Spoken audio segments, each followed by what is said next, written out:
شلونكم شو اخباركم؟ طبعا اليوم احنا فلوج جديد، فلوج بسيط، فلوج كلش حلو. مثل ما تشوفون البحر ورايا من ارقى واشهر شواطئ تركيا، وواحد من اشهر شواطئ العالم، لان طول هذا الشاطئ 15 كيلومتر، وهاي ال 15 كيلومتر كلها مخدمه، فنادق، مطاعم، كافتريات، كل شيء موجود. وبنهايه هذا الشاطئ اكو مكان اسمه البيتش بارك. طبعا هذا راح اسوي لكم فلوج عليه خاص لان مكان كلش حلو، وهسه راح اطير لكم الدرون وراويكم هذا الشاطئ، فخليكم ويانا وتابعوا للاخير لان شيء كلش حلو. راح احاول اصور كل شيء اقدر عليه. تعالوا وياي.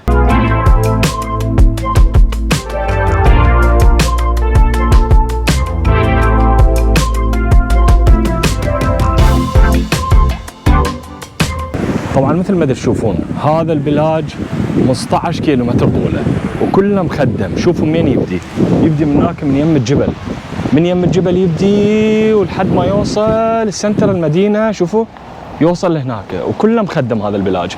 فاي واحد يجي انطاليا انصحه يزور بلاج كونيالتي. هي المنطقه اسمها كونيالتي، فالبلاج اكيد على اسم المنطقه. هوايه ناس تروح المنطقه اسمها لارا حلوه وهم بيها بلاج، لكن بلاج لارا ما مخدم.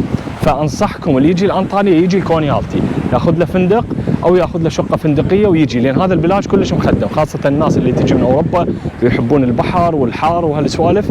هذا مخدم، هذا البحر مخدم وكل شيء بيه.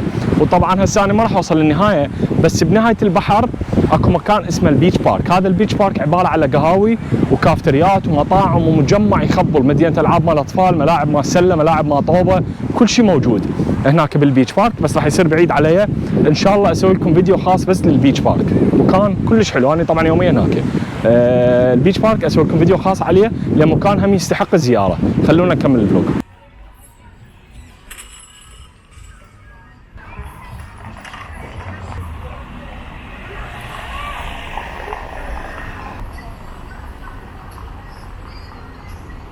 طبعا يا ناس هذا البحر مو بس مخدم من ناحيه القهاوي والكافتريات اللي على البحر او المطاعم، هذا البحر مخدم مثل ما تشوفون ملاعب مال سله، ملاعب مال طائره، ملاعب مال طوبه، بين مسافه ومسافه تشوفون هاي الملاعب.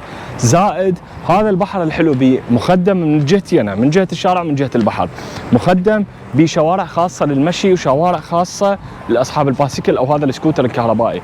مثل ما تشوفون طبعا هذا الشارع الاسود هو شارع مخصص للمشي بس اللي يتمشون او يركضون، وهذاك الازرق هو للسكوتر او الباسكلات.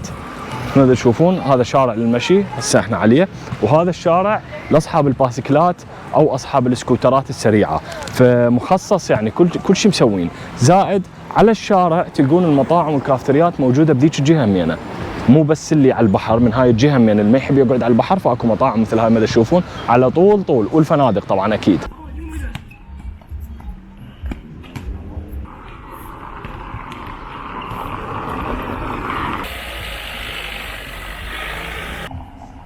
ومثل ما تشوفون هاي الاجواء الحلوه هنا. طبعا هذا الشارع يظل 3 بالليل ل2 بالليل، خاصه هسه بالصيف وكثره السواح، فتشوفون اكثر الناس يعني 24 ساعه طالعه وتفتر وعوائل وهاي، ولا عبالك عندهم شغل ولا عبالك عندهم دوام ولا هذا. شوفوا هاي الاجواء الحلوه، شوفوا وراي باسكلات، هاي ناس متونسه، ناس مرتاحه، بس مشكلتهم ما حاسين بقيمه بلدهم، هاي المشكله.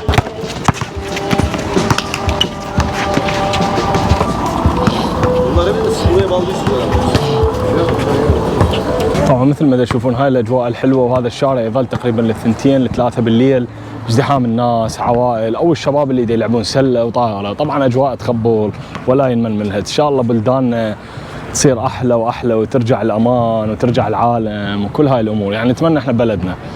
بس شو نسوي، الله كريم. مثل ما تشوفون طبعا هسه الساعه تزيد، تقريبا صارت بال10 بالليل، 10 ونص تقريبا، 10 ونص راح تصير. تشوفون هاي الاجواء الحلوه داير مدايرنا.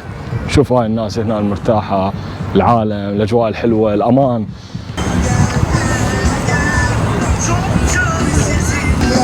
Canlı müzik başlamak üzere. İyi akşamlar.